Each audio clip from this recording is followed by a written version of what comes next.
Yeah, it's been a rough day for Xbox. It's been a rough day for the game industry and really for gamers, to put it light.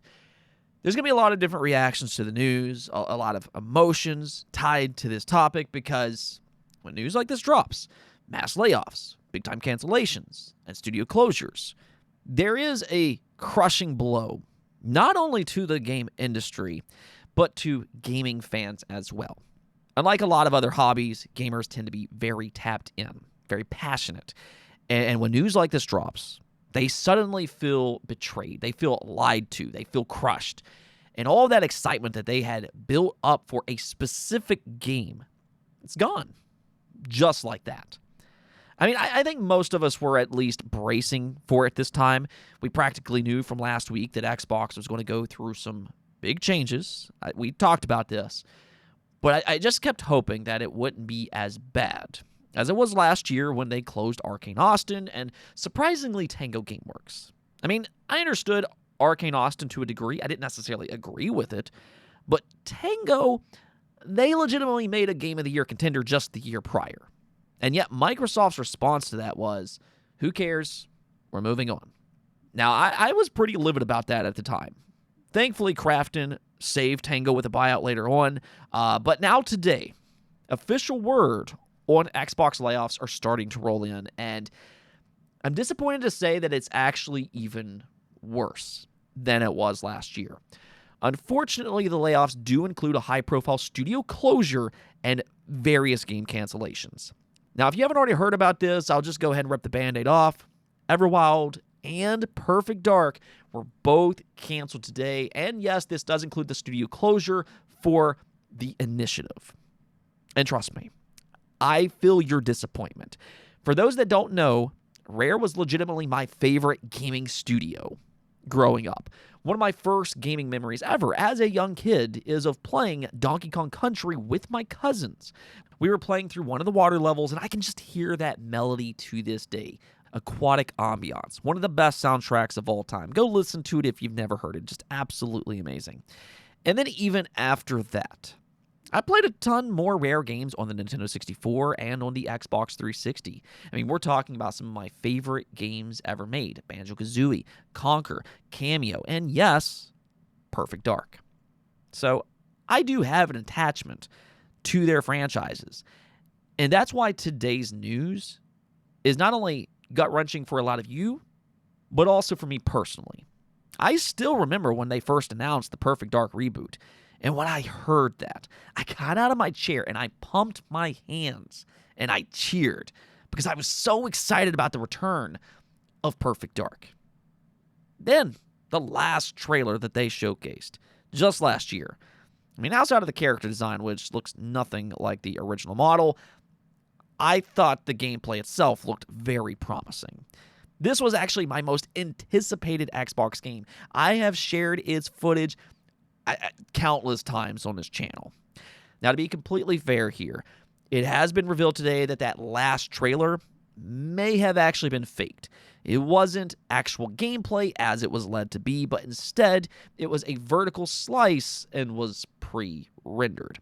So, that tells me that it likely still wasn't close to release, which is very important to this topic. We'll come back to that in just a moment.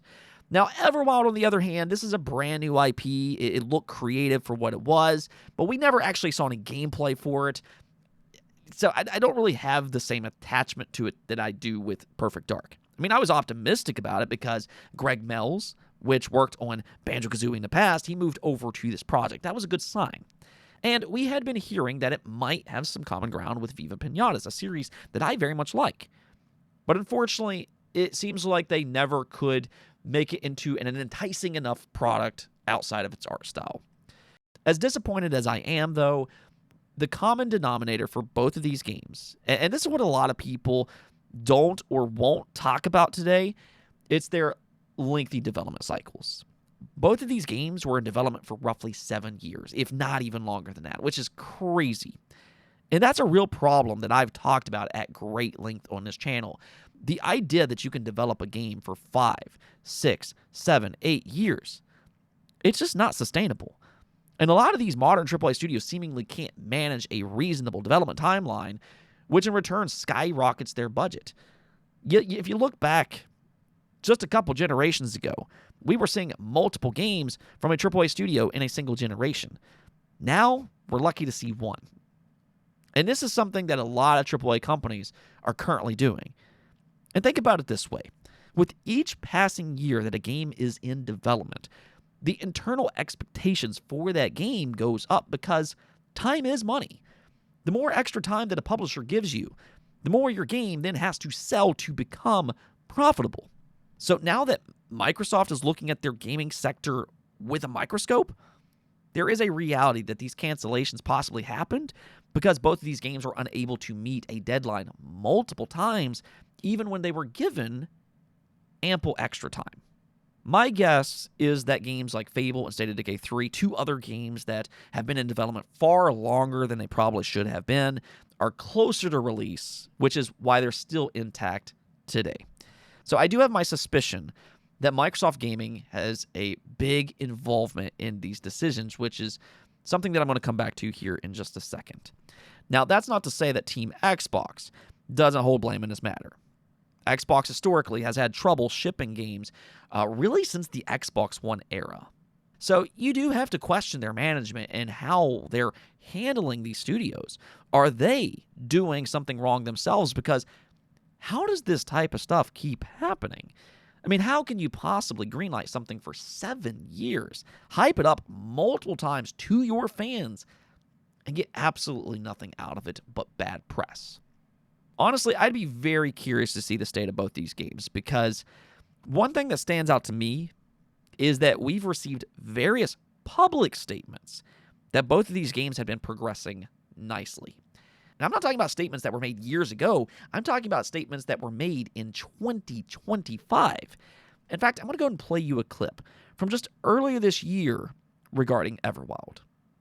What game, just a little tease for the community, what games should people be excited about of the announced ones that have been announced that you've... Of the announced ones? Yeah, you don't have to give us an exclusive reveal. I mean, you can if you want, but... No, I was going to say, I'll go back to what I said earlier. Yeah, State of Decay is just one of the franchises I love back from the original one. So that one stays on the board. I do think the work that Double Fine's doing and how Tim kind of solicits feedback from the team. And the other one I'll say, because I was recently out at Rare, it's nice to see the team with Everwild and the progress that they're making. It's been a while. You know, it's another one that it has been. And we've been able to give those teams time in what they're doing, and which is good, and still have a portfolio like we have. Yeah. It's like a dream that Matt and I have had for a long time. So it's finally good to be there where you can give those teams. And I think this is the type of stuff that makes gamers feel like they've been lied to. I mean, Xbox has been hyping up these games for years. You know, everything is going great. Yet here we are, and they're now canceled. So why is the real question here? Is it really because they couldn't keep up with deadlines, or is it also in combination with the elephant in the room, Microsoft Gaming? I think most people can see it by this point. I've talked a lot about it in other videos, but yes, Xbox has drastically changed since the Activision Blizzard acquisition. And I don't think all of these decisions are coming directly from Team Xbox. I think a lot of this comes from the penny pinchers, the upper management within Microsoft. They want a return on investment because they paid $70 billion. So they're now looking at their gaming division in an entirely different way. They have them under a magnifying glass. And if I were to guess, Microsoft looked at Xbox's budget, and they probably noticed that there's several studios that are far behind on their deadlines. Games that have already received a lot of extra time.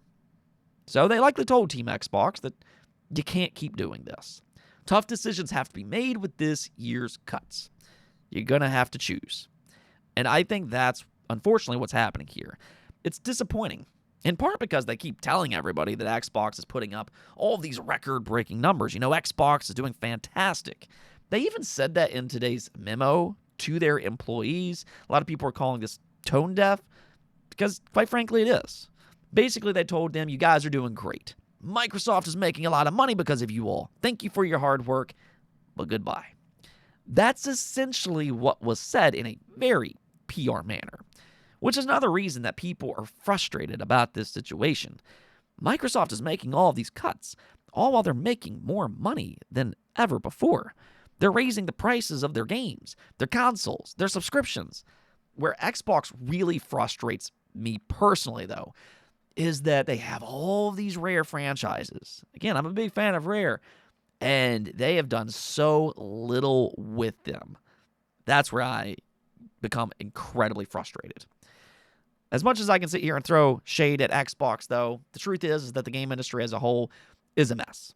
They're the main highlight today, but if you look across the industry, PlayStation has canceled 10-plus live service games this generation. They barely have anything in their pipeline. Fans are frustrated about that situation. Ubisoft is on the brink of non-existence. Don't even get me started with them. There's less creativity for AAA games than ever before, and more skepticism because of that.